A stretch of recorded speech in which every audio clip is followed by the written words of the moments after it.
역대하 10장입니다. 1절로 5절. 솔로몬이 죽은 후 르호보암은 왕이 되기 위해 세겜으로 가서 북부 지파의 지지를 확인하려고 합니다. 그는 솔로몬과 암몬 여인 나아마의 아들이었습니다. 그가 방문한 세겜은 예루살렘 북쪽 65km 정도 떨어진 성읍으로 에발산과 그리심산 사이 골짜기입니다. 르호보암이 선택한 이곳은 종교적으로나 정치적으로 매우 중요한 일이 발생했던 곳입니다. 이 3절은 에브라임 지파 느밧의 아들 여로보암을 소개하죠. 그는 솔로몬의 눈에 띄어 부역 감독관으로 일했습니다. 그런데 오늘은 이스라엘 북부에 사는 사람들의 대표자로서 온 이스라엘과 함께 나타났습니다. 역대기는 여로보암의 기록을 대부분 생략했는데 그 중에는 하나님이 그를 이스라엘 10지파의 왕으로 세울 것이란 내용도 있었습니다. 열왕기상 11장 참조하세요. 솔로몬에게 반기를 든 여로보암은 이집트로 도망쳐 시삭의 보호를 받았습니다. 솔로몬이 죽자 그는 고국으로 돌아와 온 이스라엘과 함께 르호보암에게 나아가 그를 왕으로 섬기는 조건으로 솔로몬이 지은 무거운 멍에를 덜어주기를 요구합니다. 이와 같이 르호보암의 현 상황이나 고역과 무거운 멍에로 요약된 솔로몬의 통치는 역대하 1장에서 9장의 내용과 분위기에서 급격한 변화를 나타냅니다. 솔로몬 통치 기록에는 그가 하나님 성전을 짓는 데 헌신했고 하나님께 받은 지혜로 백성을 위해 기도하며 나라의 방위와 국제 무역을 통해 명성을 얻는 모습이 부각되었죠. 이 모든 것이 사실이긴 하지만 여기에는 그의 종교, 정치, 군사, 경제, 무역 활동 전반을 뒷받침하는 백성들의 현실이 가려 있었습니다. 솔로몬은 20년간 성전과 궁을 건축했고 여러 군사 완충지를 건설하고 군대와 마병을 두었습니다. 또 이스라엘을 12지역으로 나눠 행동감독관을 세우고 1년에 한 달씩 왕실의 양식을 바치도록 했습니다. 솔로몬이 이런 활동을 하는 데는 백성으로부터 막대한 인적 자본과 경제적 지원이 요구됐습니다. 그는 제반 비용을 충당하려고 무역을 국제적으로 확대했습니다. 그러나 조공이나 무역 수입으로는 모든 것을 충당하기에 턱없이 모자랐고 백성의 일은 더 늘어났습니다.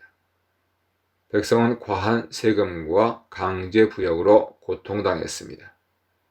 또한 솔로몬이 예루살렘과 유다 지파를 중심으로 왕권을 강화함으로 특히 북부 지파의 불만은 커져갔습니다. 요셉 지파의 감독관이었던 여로보암이 솔로몬을 배신한 것도 혹독한 건축 정책과 편파 정책에서 비롯되었습니다. 게다가 정치적으로는 하닷, 르손이 에돔과 아람 지역에서 이스라엘을 대적했습니다. 여로보암은 솔로몬을 배반했고 하나님으로부터 10지파의 왕을 약속받았으며 이로 인해 민심은 흔들렸습니다.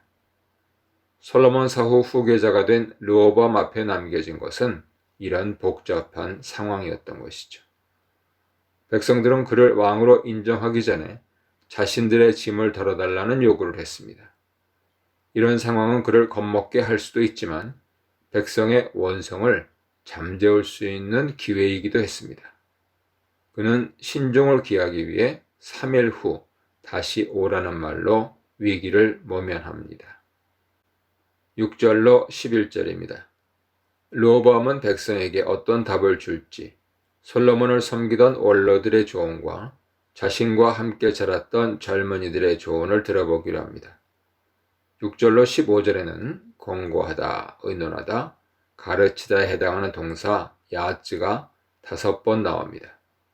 이 동사의 명사형 애자도 3번 나옵니다. 전체 단락을 조언이라 하는 주제로 묶을 수 있는 것이죠. 먼저 원로들은 백성의 요구를 들어주고 호의적으로 대하라고 제시합니다. 그러면 백성이 르호보암의 영원한 종이 될 것임을 확신시킵니다. 이들의 조언은 호의적인 태도와 회유적인 대답으로 사람의 지지를 얻는다는 실제 원리를 시사하죠. 동시에 르호보암에게도 듣기 좋은 말을 곁들여 조언을 받아들이도록 유도합니다. 원로들은 백성의 의중을 제대로 파악했습니다. 그들이 원하는 것은 노역에서의 해방이 아니라 노역 부담의 축소였습니다. 그들은 관대함과 아량을 가진 지도자를 바랐습니다. 이스라엘은 왕을 세울 때 백성이 짊어져야 할 여러 분야에서의 희생, 예컨대 세금, 부역, 징집 등에 대해 하나님의 경고를 들었습니다. 사무엘상 8장 보세요. 그들은 왕을 원하므로 이 부분을 감내할 준비가 되었지만 무거운 세금이나 고역의 삶에 순응할 수는 없었습니다. 역설적이게도 고역과 무거운 멍에는 이스라엘 조상들이 이집트에서 겪었던 일이 아니었던가요? 한편 젊은 신하들은 백성에게 더 강압적으로 통치하라고 부추깁니다. 세금과 노역을 더 늘리고 폭력까지 더하라는 뜻입니다. 자문을 구하는 르호보암이나 자문을 주는 젊은이들은 백성의 심각한 처지를 조롱하듯 인용합니다. 르호보암은 원로들의 지혜로운 조언을 달가워하지 않았고 젊은 신하들의 조언을 듣기 전에 이미 버렸습니다. 압살롬과 그의 무리가 아히도벨의 모략을 버리고 후세의 전략을 선택한 바람에 일어난 결과처럼 르호보암이 택한 전략 때문에 이스라엘은 분열되고 맙니다. 아히도벨의 모략이 수락되지 않은 것은 하나님이 압살롬을 멸하기 위함이셨듯이 원로들의 분별력 있는 조언이 버려진 것은 하나님이 솔로몬의 배교와 불순종으로 인해 그 아들 르호보암 때 그 왕국을 분열시키는 과정이었습니다. 12절로 19절입니다. 3일 후 여로보암과 온 백성이 르호보암에게 왔고 그는 젊은 신하들의 조언을 그대로 따라 강압정책을 쓸 것이라고 선언합니다. 그가 이렇게 백성의 말을 듣지 않은 것은 어리석음과 감정적인 판단의 결과였습니다. 그러나 이 일이 틀어지게 된 데에는 하나님의 개입이 있었습니다. 이로써 하나님이 아히야를 통해 여로보암에게 하신 말씀이 이루어집니다. 르호보암의 포악한 결정에 온 이스라엘은 즉시 다윗의 집을 버렸습니다. 그들은 3일 후에 오라는 르호보암의 말을 들었건만 르호보암은 그들의 말을 전혀 듣지 않았습니다. 그의 포악함에 그들도 포악함으로 답합니다. 우리가 다윗과 무슨 관계가 있느냐? 이새의 아들에게서 받을 유산이 없도다.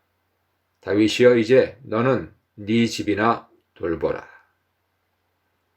이스라엘이 다윗의 가문을 버린 것은 충격적입니다. 사울과 이스보셋의 죽음 후 온 이스라엘은 다윗에게와 그를 왕으로 세웠습니다. 이스라엘의 군대 장관들, 모든 군사와 나머지 백성도 한마음으로 다윗을 온 이스라엘의 왕으로 삼고자 했습니다. 다윗 왕에게 목숨을 바칠 각오로 충성했습니다. 솔로몬의 경우도 온 백성이 그를 왕으로 삼고 땅이 흔들릴 만큼 기뻐했습니다. 또한 온 이스라엘, 모든 방백, 용사, 다윗 왕의 여러 아들조차 그에게 복종했습니다. 이는 모두 하나님이 다윗과 솔로몬에게 허락하신 은혜였습니다. 그러나 이제 북쪽 지파는 다윗에게 돌아섰습니다. 나라는 둘로 나뉘었고 르호보암은 유다와 베냐민 지파의 왕이 되었습니다. 르호보암은 자신의 어리석은 결정이 이런 파장을 불러오자 이를 수습하려고 역군 감독 하도람을 중재자로 보냅니다. 그러나 부역으로 노여워하는 백성에게 부역 관리자를 보낸 것은 그들의 화를 부추기는 결과가 되었습니다. 결국 하도람은 돌에 맞아 죽었습니다. 그때서야 심각함을 깨달은 르호보암은 자기 목숨을 구하기 위해 도망했습니다. 여로보암이 솔로몬을 피해 도망했었는데 이번에는 르호보암이 그와 그의 백성을 피해 도망가는 신세가 되었습니다. 북쪽 지파가 다윗의 집을 배반한 일은 돌이킬 수 없는 역사가 되었습니다. 이 문단에서는 더할 나위 없이 좋은 것은 없다. 듣지 않는 귀는 지혜가 부족한 까닭이다. 분열을 허락하시는 하나님의 경륜에 대해 묵상해 보시기 바랍니다.